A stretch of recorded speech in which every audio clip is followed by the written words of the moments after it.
Welcome to Sundust Short Horror Stories, the podcast that delivers quick, sharp chills straight to your ears. I'm your host, and tonight we have a true account from deep in the West Virginia wilderness. A story that starts like a routine search and ends in a place no one should ever find. This one is called Cavern of Bones. Settle in, keep the lights low, and let's begin.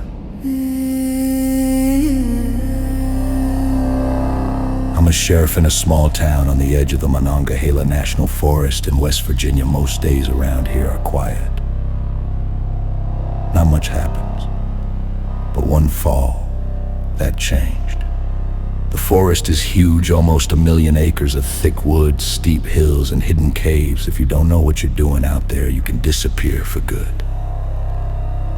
That's what we figured had happened to a middle-aged man who filed a hiking plan and then went silent for 2 days.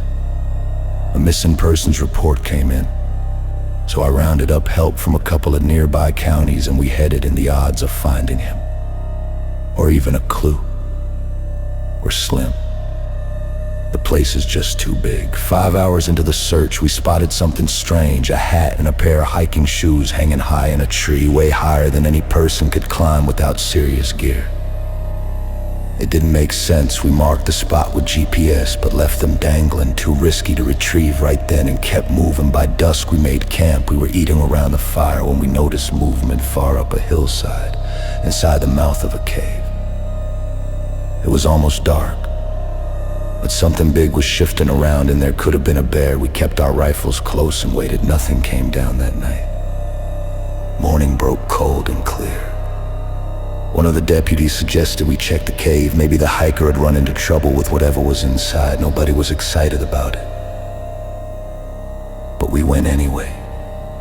The climb took almost 45 minutes. Steep rock, loose gravel, ropes to keep from falling. When we finally reached the opening and shone our lights inside, we stopped dead. There was a fresh body, torn apart so badly we couldn't tell who it was. And deeper in the cave, piles of human bones, skulls, old clothing, backpacks, camping gear, years worth of missing people, all ending right here. Fear hit us hard. Whatever did this was strong, patient, and still out there, but there were 5 of us armed, so we held our ground. We called for a helicopter, secured the fresh body, and waited. As the chopper lowered the harness and we loaded up, I looked down toward the trees. Something was watching us from behind a trunk tall, at least 8 feet, covered in dark hair, built like a man, but bigger, heavier. It just stood there staring. We scrambled aboard and lifted off fast. I managed one blurry photo on my phone as we rose. Later, the body was identified as our missing hiker. The older remains closed, a handful of cold cases. We reported everything: the cave, the bones, the creature. A recovery team went back for the rest. But no one ever followed up on what we saw watching us leave.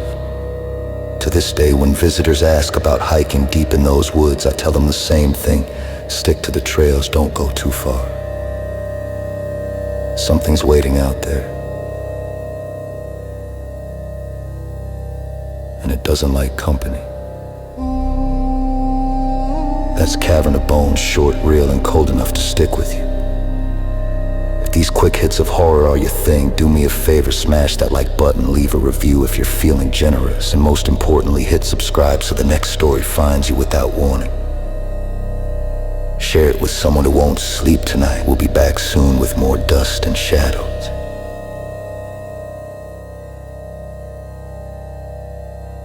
Until then, watch the tree line.